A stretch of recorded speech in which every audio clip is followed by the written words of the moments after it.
A day in the life here in UAE. Good morning.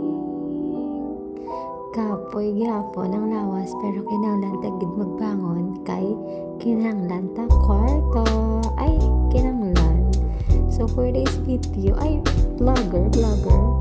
So hi guys, kinahanglan ta magbangon. It's already 11 a.m. in the morning pero ang due data is 2 p.m. Aga na nagbugta guys.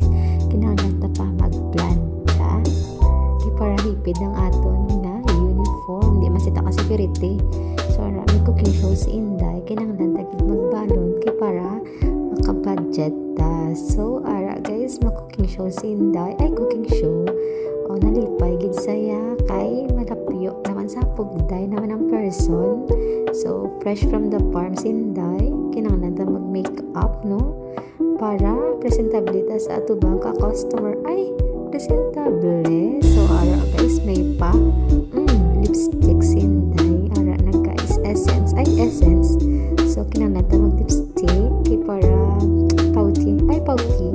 So, ara guys, mailis na ta kay it's already 1:15 p.m. in the morning. Ang bus is 1:20. So, kinahanglan ta na mag-ilis. Ara guys, sala-sala na si Inday.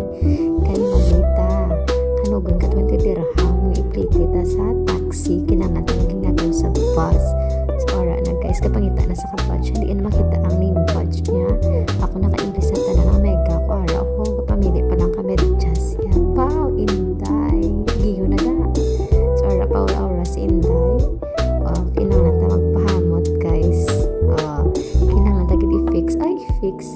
Kinahanglan ta gid magbalon guys para makabudget. So, ara na. Ako ari ko galit kay sa third floor. Kinahanglan ta magkadto sa basement kay ara to ang bus gahulat. So ara o do kay limit pala kay full 180 na guys pero full pa ang elevator. So ara na 3 na guys. So i-open na ay i-open. Oh, full